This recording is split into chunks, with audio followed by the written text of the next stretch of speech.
A deeper EQ, a deeper emotional intelligence. So you might have thought of emotional intelligence as empathy or collaboration or understanding or reading people or mirroring or any of those things. And those obviously can be a part of emotional intelligence. But the deepest form of emotional intelligence, and the most basic characteristic, in my view, has to do with taking a punch, and I'll explain what that means. So, because every human being has their own nervous system, that means that every human being has their own attitudes, beliefs, and goals.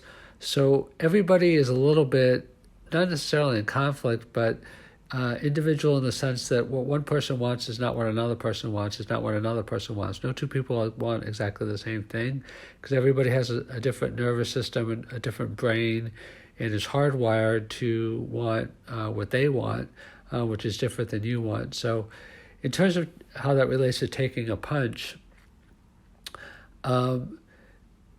you have yourself and you have 7 or 8 billion other humans on the planet, and you have to navigate successfully towards your goals while navigating within the 7 or 8 billion humans that have different goals than you. So taking a punch means that you have to be able to blot out, ignore, compensate, deal with the 7 billion other people. You're not going to run into all 7 billion, but collectively, and their goals that are opposed to your goals because they don't match your goals because you're different. So if you want to be successful in life, and this is the key to emotional intelligence, you have to either take the 7 billion other people's goals and either structure your goals so that they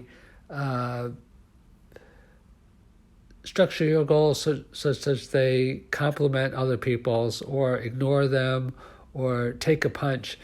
Now, when I say take a punch, what I mean is you have to be able to withstand, you have to be able to keep going forward on your goals, even when you are constantly throughout the day and weeks and months and years facing feedback and information from other people where they want you to do this. Let me give you a couple of examples. One is email. Email is basically other people's agendas.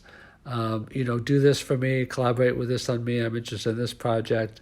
They're also giving you feedback on your goals, but by and large, email is largely, other people's goals. So I'm not saying ignore email, but you have to be able to dedicate time towards your projects and not just be always looking at, for the ping of dopamine, for a new notification. Same thing with social media. You have to be able to, like Gary Vaynerchuk talks about, jab, jab, jab, right hook, that you have to give, before you take, and that's true. So part of taking a punch is being able to be responsive and helpful to other people, so that you can build up goodwill. The reciprocity dynamic. Capaldi, in his book Influence, reciprocity is one of the 6 major factors for influence. So taking a punch means that you have to be able to create goodwill. You have to be able to avoid other people when necessary. You have to be able to even appropriately, I wouldn't say fight, but counteract the influences that come into your life that you don't want to deal with and that distract you from your goals. So the key to emotional intelligence, the key to success, is being able to take a punch.